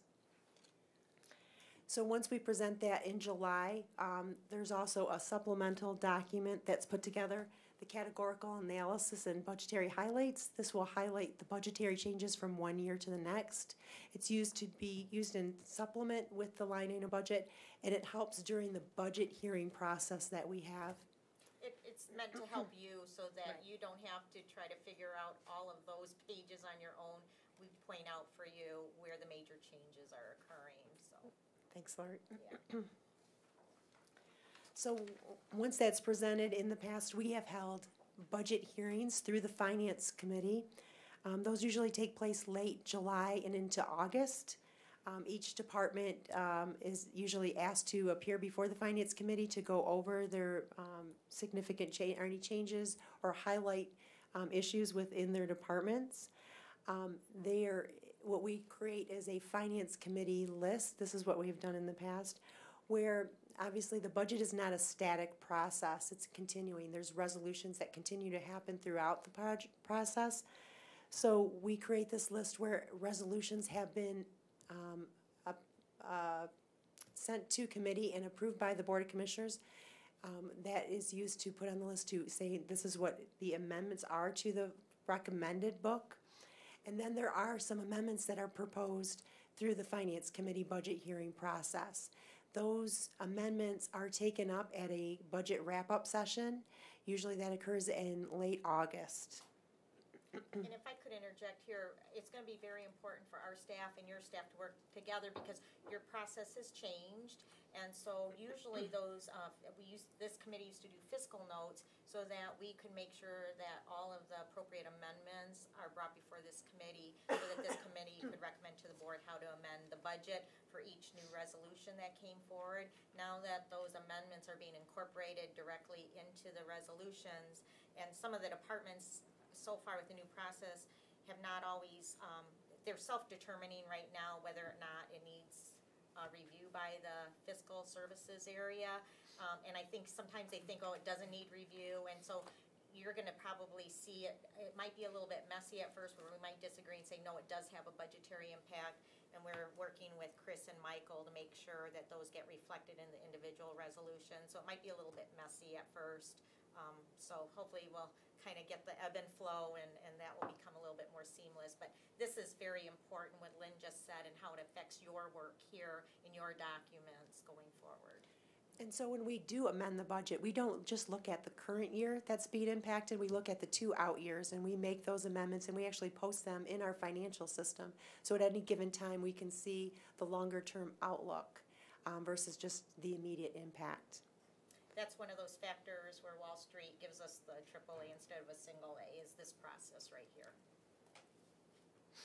So with the budget wrap up, there is a another financial or budget book that's put together from the Finance Committee that shows all of the amendments for resolutions that have been approved by the Board of Commissioners, as well as amendments that have been approved through the budget wrap-up process. And that is, the budget has to be adopted by the Board of Commissioners before the end of September, before the beginning of the next fiscal year.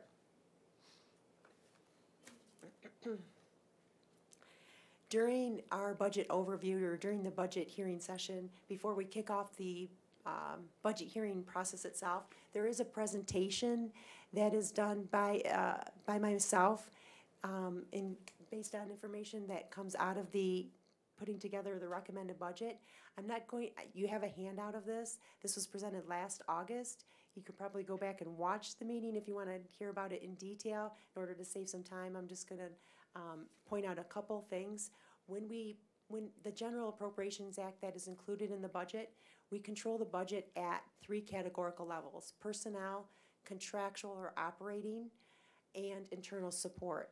So why we control the budget at those department or those category levels by each department.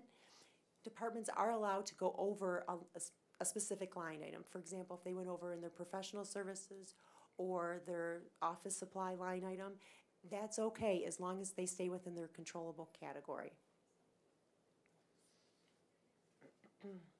We also put together quarterly forecasts that will be coming to you through the Finance Committee.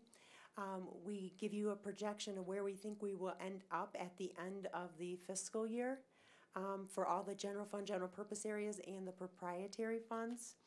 So with the budget book itself, it is broken out into different sections. There's tabs. This book is available online. I encourage you to read the budget message and kind of give a better feel. There's the budget calendar in there. It gives you a great deal of information.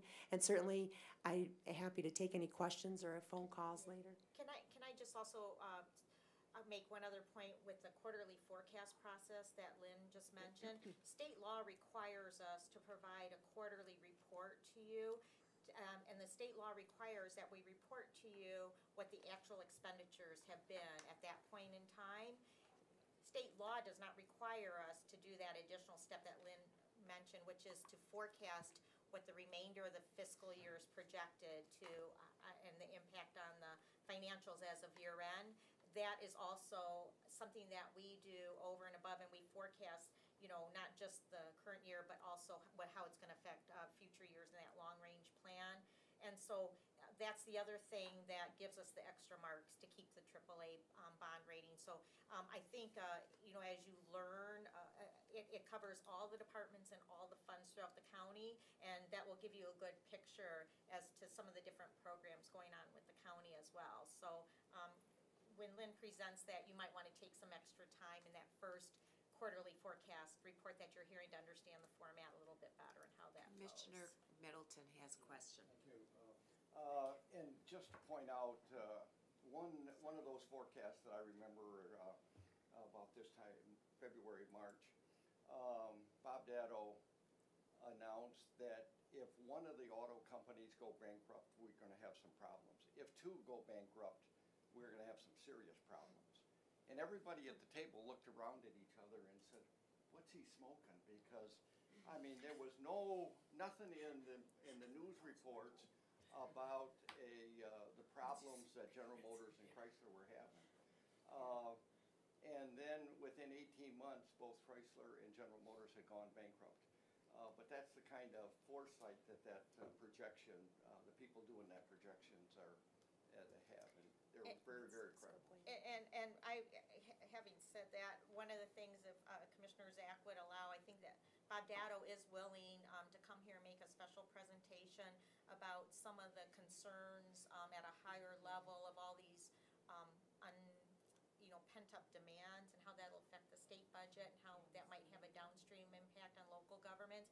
So he calls it resource competition.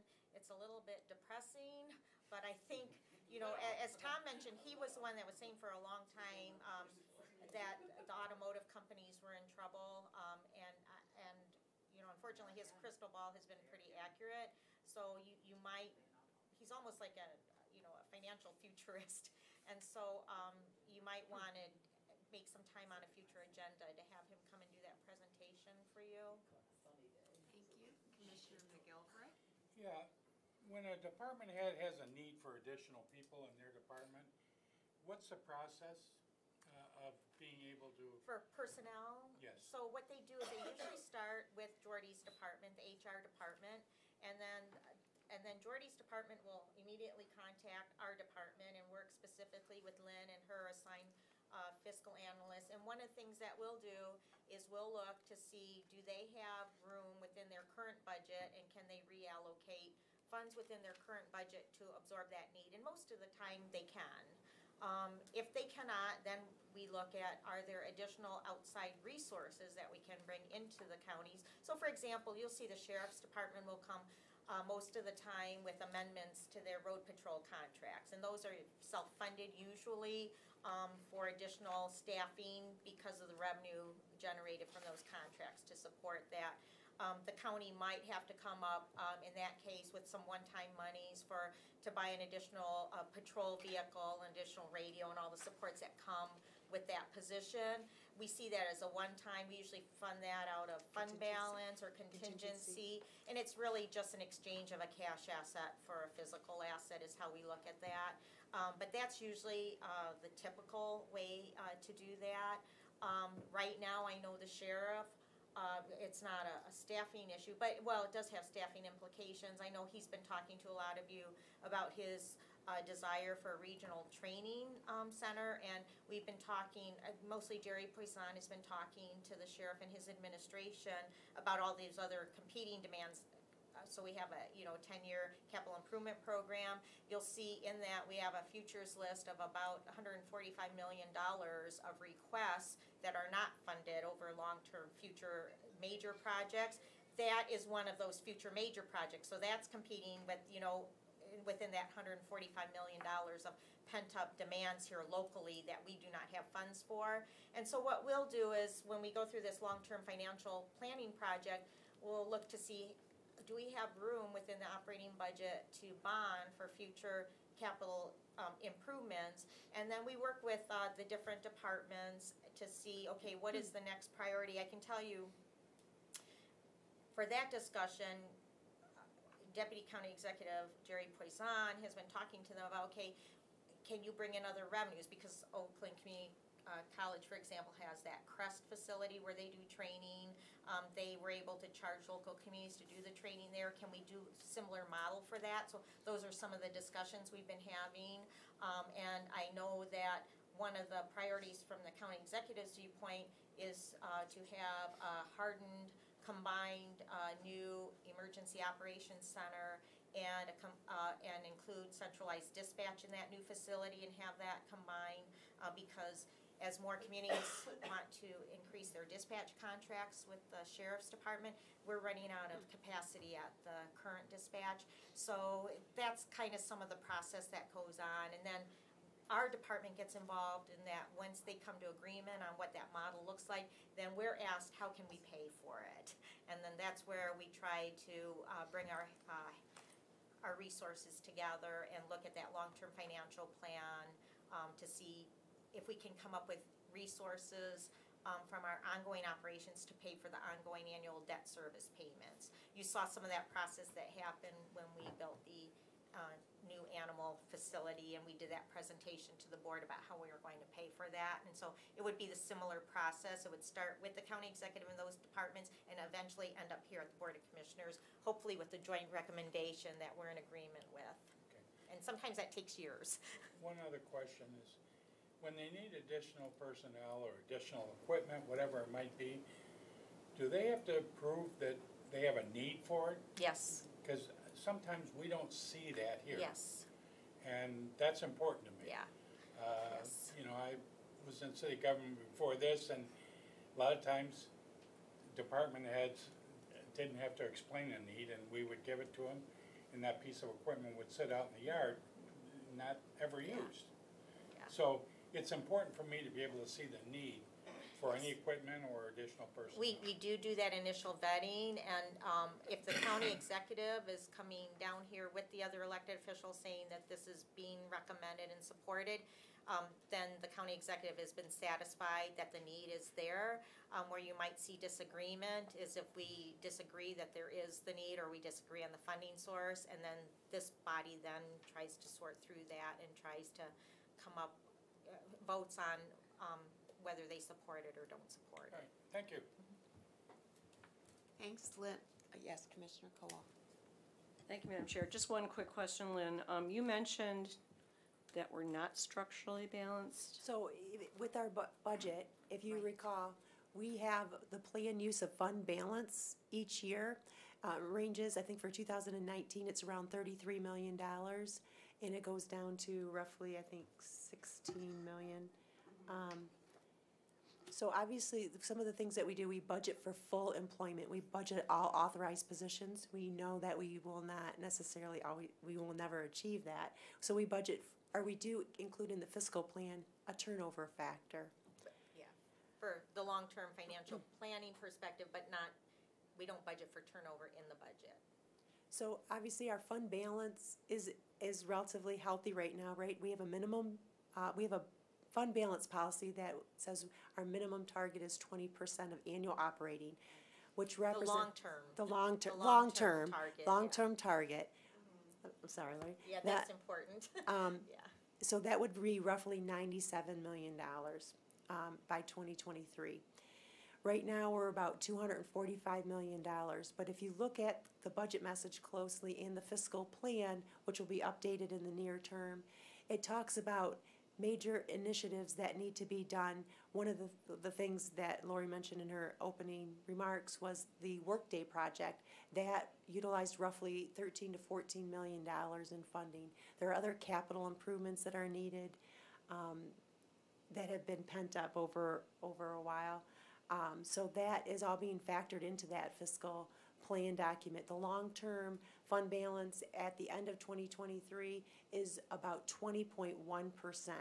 So it's just about the target. And so that's something that's going to be continuously monitored because we don't want to dip below that 20% threshold. So if I could just kind of give a little bit of history that might make sense of all this. So back before the Great Recession, and this kind of ties everything together, Dave came to us and he said, I'm seeing a concerning trend. I think he came to us around 2004, actually, where we actually kind of predicted the impact of the Great Recession on our tax revenues. And actually, people kind of did not believe us. So Dave was trying to tell the Wayne County assessing area and, all the southeast Michigan, and they don't do what Dave does. They don't project forward. They just look backward because that's what assessors do. They look at the last couple of years of data and they set the assessment.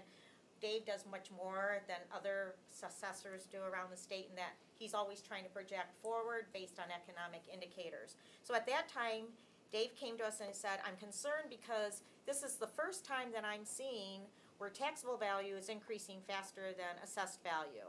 We have not seen that since Proposal A was implemented. So it's like, okay, we need to monitor this, and this kept happening several years in a row because of that lag in calculating taxable value versus what the market's doing, right? And so at that time, we were working with this committee and saying, these are some of the trends that we're seeing.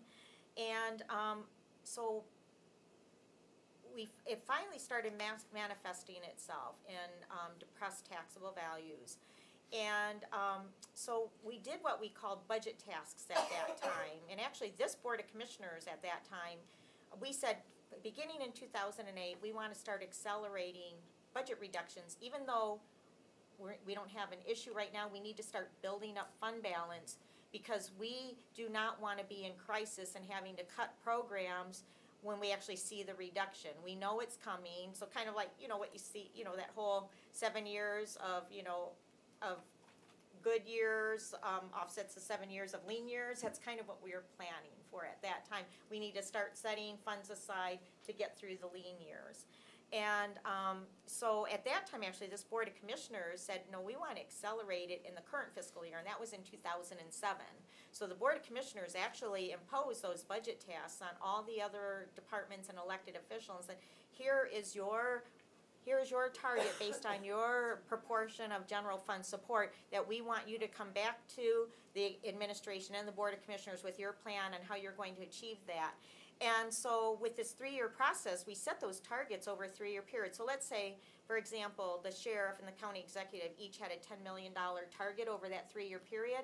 We gave that to them and said, if you can exceed that target, proportionally, we'll set aside money in the fund balance, general fund balance, that you can use to implement some of those reorganizations, because sometimes it takes seed money in order to reorganize. That was very successful, and so it was that process that actually built up the fund balance over the last 10 years plus, so we actually came out stronger.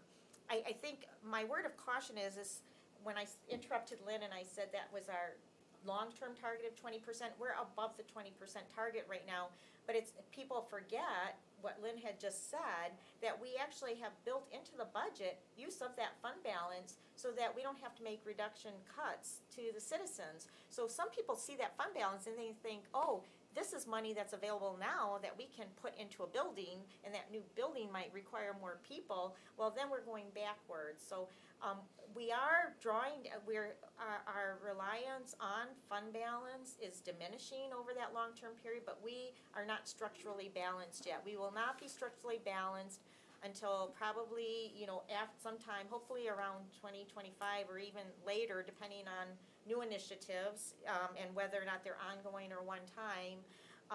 But we define structural balance is when ongoing annual revenues is enough to meet ongoing annual expenditures, and we are not there yet. So we do plan on getting there to that 20% minimum target, hopefully, and that's what that 5-year long-term plan is very important. And you'll see more of that. Probably, hopefully, Lynn and I and Dave are trying to work on that right now, but we've been a little bit distracted with some other things. But this is the time period when we are working on that long-term fiscal plan. And so we hope to be back with you in the next couple of months to actually go through that thoroughly with you, so you can see all the assumptions on the revenue side and the expenditure side, and also fund balance. That's what a lot of governments do not do. They do not look at how it affects fund balance, and that's the other reason why Wall Street has given us the AAA, because we do pay attention to fund balance as well, not just for the general fund, but for all funds. Thank you. Anything else?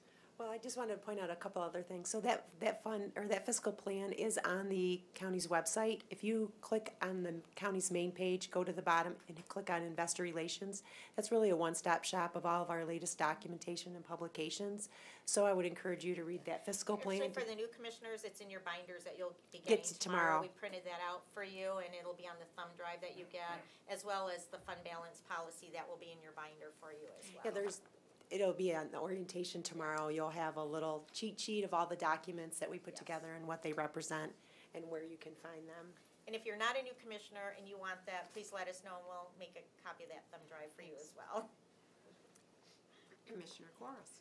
Am I understanding there's a fund balance for each one of our budgets? I don't know why. For all funds, yeah, it's, that's the other thing I guess that we should mention, if you're new to governmental accounting, we, have to, be in conformance with standards that are adopted by the Governmental Accounting Standards Board. That might be different than the Financial Accounting Standard Board's FASB that really directs, private and entities and companies. Government's very different.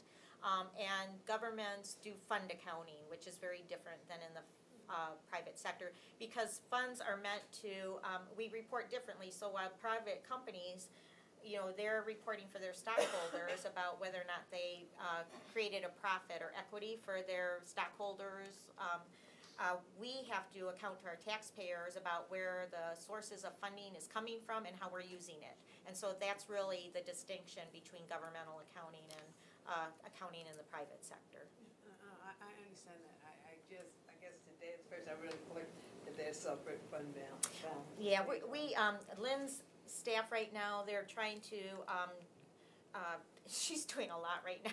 So, we closed our accounting records as of September 30th. Well, Lynn has to produce the comprehensive annual financial report no later than March 31st. Yeah, so once that is done, then she will give a presentation to this board and she'll go through, there'll be a little bit of an overview about all of the impacts on the different funds in the county as well. So you'll get to see that at that time. So I was just gonna wrap up. So when we talked about the budget process starting January, February, wrapping that up and adopting the budget by the end of September. When we close the books, we've closed the records officially early November. Our auditors come in, do the financial audit, and we are working on the comprehensive financial report. That document is pretty technical and detailed, not necessarily user-friendly, but we are required to produce this. We also produce a popular annual financial report that is more user-friendly for the general public, and I've provided each of you a copy of that. Both of these documents have to be completed. The CAFR is required. This is optional, but we complete both documents by the end of March and send them to the Government Finance Officers Association for their awards program. We are also required to complete a schedule of federal awards, the single audit we refer to, and that has to be completed within 9 months of the close of our fiscal year, so that has to be produced by the end of June. So we're working on that as well. That's also reviewed by our external auditors. Do you want to mention too about the contract for the external auditors, since that affects this board and this committee? Right, so there is an audit subcommittee that it's been, I think, 3 years ago.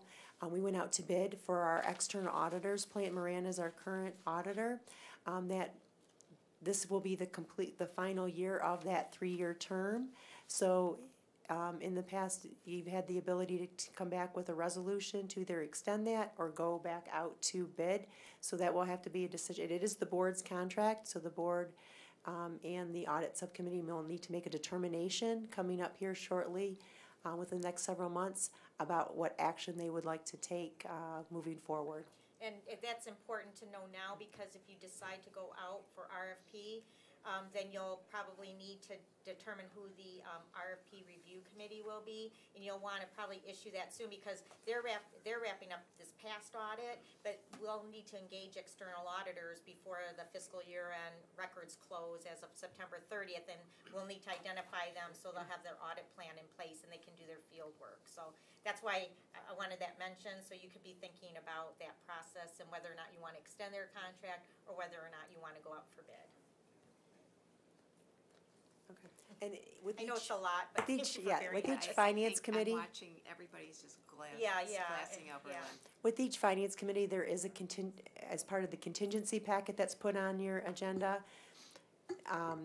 It contains a lot of the accounts that are in the non-departmental section of the budget. Things like contingency, overtime reserve, miscellaneous capital outlay, where we have the ability to use that from non-departmental and reappropriate to a department based on need. So Lori, as Lori mentioned, if the sheriff contracts, they have a request that comes up to add another officer that requires another car, that usually comes out of contingency balance. So those balances are always available at each finance committee. At the end of that packet, you will see the fund balance assignments. It'll show you what the beginning of the year was, any resolution that impacted the utilization of that fund balance. So just because there is a fund balance assignment, an earmark, so to speak, it does not give authorization to make that, to spend that funding. It requires a separate resolution to appropriate those dollars. Any other questions? I do have Commissioner Middleton's cheat sheets. I have some left over, and this is budget at a summary look, passed around so that you can have it. If someone asks you a question in the community, please help yourself. It can be a helpful tool. Any other comments? I'd like to have a motion to receive and file this information. I'll move it. Any other business? Without any objection, I move to a voice vote. All those in favor? Any opposition? And then do I have a motion to adjourn? Or, okay, voice vote. All those in favor of adjourning? Any opposition? Thank you.